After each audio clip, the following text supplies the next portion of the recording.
ಬೇಲಿನೇ ಎದ್ದು ಹೊಲ ಮೇಯ್ತಾ ಇದ್ಯಾ?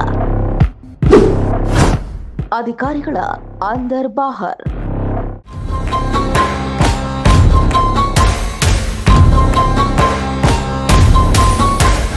ರಾಮನಗರ ವೃತ್ತ ಕಚೇರಿ ಸ್ಥಳಾಂತರ ಸೃಷ್ಟಿಸಿದ ಅವಾಂತರ.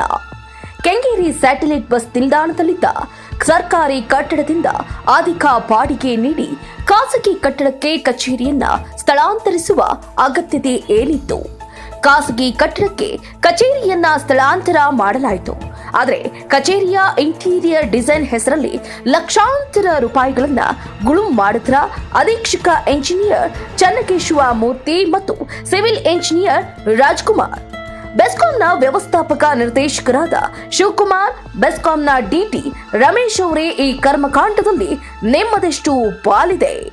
ಒಟ್ಟಾರೆ ಬೆಸ್ಕಾಂನಲ್ಲಿ ಕಚೇರಿ ಸ್ಥಳಾಂತರ ಹೆಸರಿನಲ್ಲಿ ಸೃಷ್ಟಿಸಿದ ಅವಾಂತರ ಸಾರ್ವಜನಿಕರ ತೆರಿಗೆ ಹಣಕ್ಕೆ ಮೂಲ ಎಂಬಂತೆ ಬೆಸ್ಕಾಂನ ತಳಮಟ್ಟದ ಅಧಿಕಾರಿಗಳಿಂದ ಉನ್ನತ ಮಟ್ಟದ ಅಧಿಕಾರಿಗಳವರೆಗೆ ಒಂದೇ ತಾಯಿಯ ಮಕ್ಕಳಂತೆ ಸಾರ್ವಜನಿಕರ ತೆರಿಗೆ ಹಣವನ್ನ ಎಲ್ಲಿಯೂ ತಕರಾರು ಬಾರದಂತೆ ನುಂಗಿ ನೀರು ಕುಡಿದು ಮುಗಿಸಿದ್ದಾರೆ.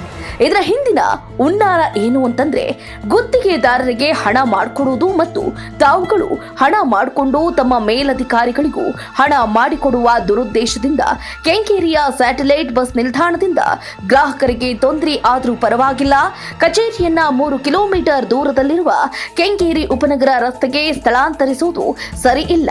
ಒಟ್ಟಲ್ಲಿ ಯಾರದೋ ದುಡ್ಡು ಎಲ್ಲವನ್ ಜಾತ್ರೆ ಎಂಬಂತೆ ಕಚೇರಿ ಸ್ಥಳಾಂತರ ವಿಷಯದಲ್ಲಿ ಸಾರ್ವಜನಿಕರ ತೆರಿಗೆ ಹಣವನ್ನ ಮಾನಬಂದಂತೆ ಖರ್ಚು ಮಾಡಿ ಹಗಲು ದರೋಡೆ ಮಾಡ್ತಿದ್ದಾರೆ ಅಂದ್ರೆ ತಪ್ಪಾಗ್ಲಿಕ್ಕಿಲ್ಲ. ಆದ್ರಿಂದ ಇಂಧನ ಸಚಿವರು ಇಂತಹ ಭ್ರಷ್ಟ ಅಧಿಕಾರಿಗಳ ವಿರುದ್ಧ ಸೂಕ್ತ ಕಾನೂನು ಕ್ರಮವನ್ನ ಜರುಗಿಸುವರೇ ಅನ್ನೋದನ್ನ ಕಾದಷ್ಟೇ ನೋಡಬೇಕಾಗಿದೆ. ಸಾರ್ವಜನಿಕರ ತೆರಿಗೆ ಹಣ ದುರುಪಯೋಗದ ಹೊಣೆ ಯಾರು ಹೊರ್ತಾರೆ ಅನ್ನೋದನ್ನು ಕೂಡ ಕಾದಷ್ಟೇ ನೋಡಬೇಕಾಗಿದೆ.